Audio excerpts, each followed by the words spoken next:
Good morning. Today, let us discuss about a wonderful essay written by Harold Nicholson titled An Educated Person. So, who was Harold Nicholson? He was a man of extraordinary gifts, a renowned politician, historian, biographer, novelist, diarist, lecturer, journalist. He was a British diplomat whose position in society and politics allowed him an insight into the most dramatic events of the British and world history. Now, moving on to the essay, I personally think that it is important even today to come out with a clear definition for an educated person. Because most of the time, an educated person is not someone who is a graduate or someone who has a white collar job.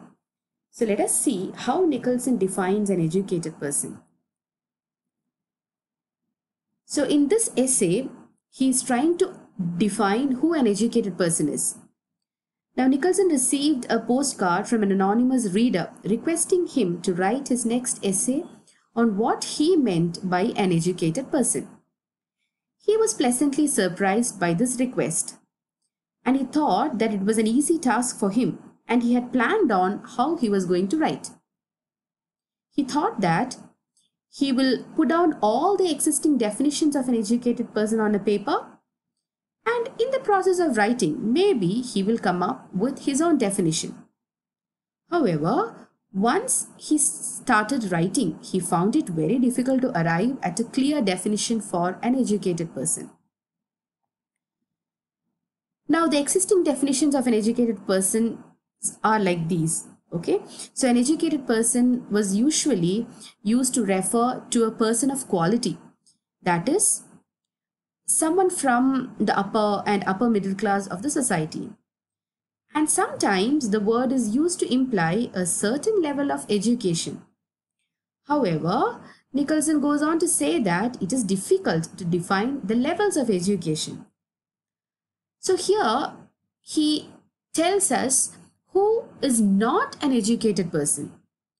So a person who can read and write are not considered as educated. In the same way, one who has the basic knowledge of mathematics and science and geography, or one who has a school leaving certificate, also cannot be considered as an educated person.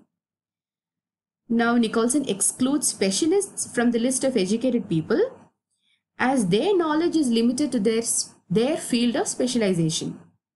He says that people whose education was just by chance or luck cannot be considered as an educated person. Now, the third definition that he comes up with is an educated person is someone who has an average intelligence, application, and memory, and has spent several years of his life acquiring general knowledge. So Nicholson says that this definition is not satisfactory as it is difficult to define what is meant by several years. A person should never stop learning, and he should learn till he reaches his grave. And the next half of the sentence is an educated person is someone who has spent several years of his life acquiring general knowledge. Right? So general knowledge, it means that an educated person is someone who knows something about everything and everything about something. But the writer says that it is impossible for anyone to have knowledge about everything, and only people with extraordinary powers can do this. Normal people cannot know something about everything, and even people who know something about everything sometimes do not have elastic thought. And what do normal human beings do?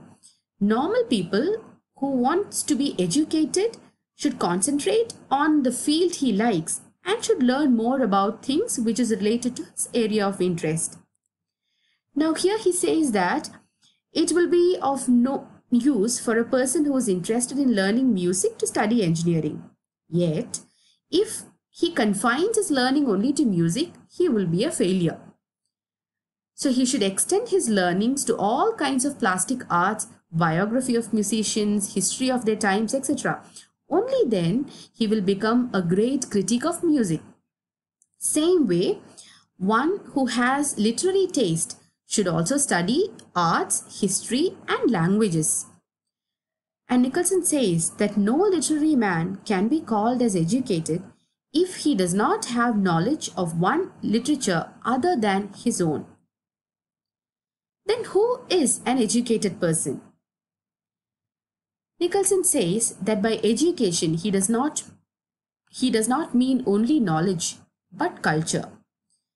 An educated person should have an educated, cultivated, and trained mind. So this is the definition that Nicholson gives us. So who is an educated person? It is someone who is educated and has cultivated and trained mind. An educated person is not one who has just passed in his examinations, but an educated person should have an educated, cultivated, and trained mind. Liberal education should enable a person to think wide and open. Education can never be completed. It is a continuous, ongoing process. It is an ever-renewed experiment, a constant recharged energy, and an active interest in the human life on earth. Education, according to Nicholson, is an informed elasticity of mind. A person should be able to think widely. He should have an open mind and heart. So, what do you think? Are you an educated person? Thank you.